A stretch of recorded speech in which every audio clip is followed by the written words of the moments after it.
Hi. So you have heard a million times. You have heard your father, mother, uncles, aunties, grandfather talking about how they bought a property 30 years ago for £50,000 and now it's worth £500,000. And you thought, you know what? I need to get on this game. I don't care how hard it is. I'm going to get on the property ladder. Hold up. I want you to take a deep breath and start asking yourself this question. Is owning your own home an investment or an expense? And this is what we're going to explore today. So let's break it down. An investment is something that will either pay you consistently and or at some point in the future. So under those definitions, a home could be an investment if you rent out part of it. So in the UK, this is actually a very tax efficient way to earn more money because if you have a two-bedroom home and then you rent out a room, the first £7,500 that you receive as rental income is tax free. So if you're in a 40% tax bracket, effectively you're getting a pay rise of £11,000 a year just by having a roommate and tax free. Imagine how hard you have to bargain with your boss to get an £11,000 pay rise, right? So that could be a home. That could be an investment if you rent a part of it. The other way where a home could be an investment is where you buy a fixer upper, you renovate it and increase the value of the home, and then you sell it either in a short-term duration, let's say 2 3 years time, or in 10 years time when the value might have increased a lot. Or the third scenario is where you live in it and hoping that when you sell it in 10 or 20 years or 30 years time that you can make some money. But I would say in the last circumstances, my question to you is, where are you going to live? Because you have to live somewhere. So if you sell the home, does that mean you're going to buy the next home? And how much money is your next home going to cost? Because if your current home has increased in value, chances are the next home you're going to buy is pretty expensive as well.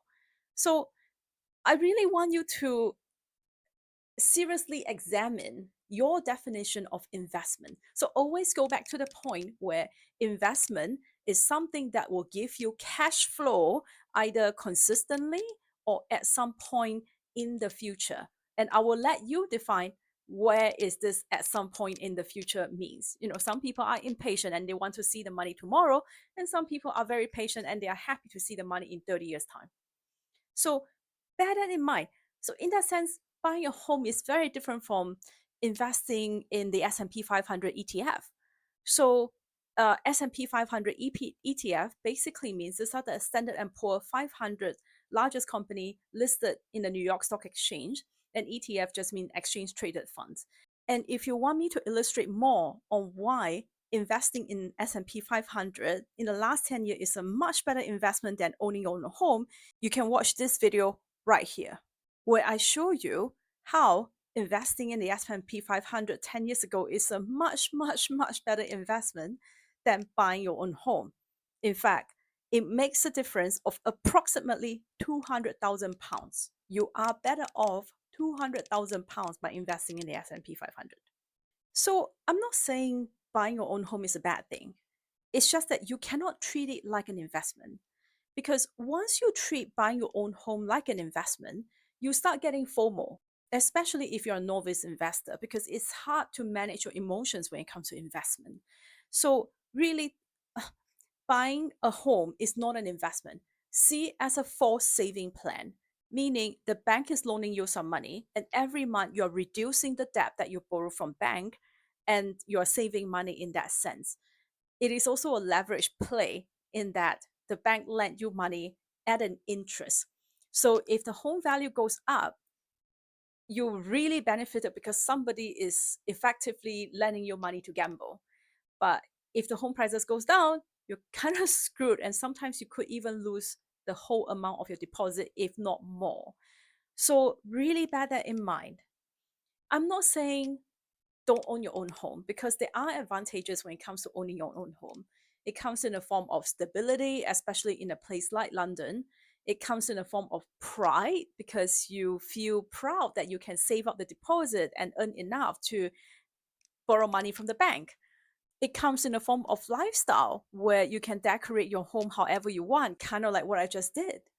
But First and foremost, a home is a consumption good. So please bear that in mind. So this is a short video. I hope I have made a punchy point that home is not an investment. It's an expense because a lot of people forget about things such as the mortgage interest rate, the stamp duty, the legal fees, the maintenance, the upkeep, the tax, and also the opportunity cost.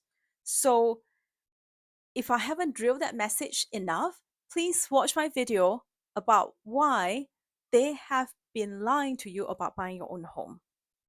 Again, I'm not saying don't buy your own home. I feel so much joy when I bought my first home more than 10 years ago. And I still feel joy owning this home that I'm currently in because I can decorate it however I want. And I went into buying my current home as an investment because I'm renting 2 rooms out and it helps me with my mortgage. That's a very tax efficient way for me to boost my income. So, really bear that in mind. And really, the devil is in the detail. And I hope you can make a wise decision when it comes to buying your next home or deciding whether you want to buy your own home or not. Bye for now.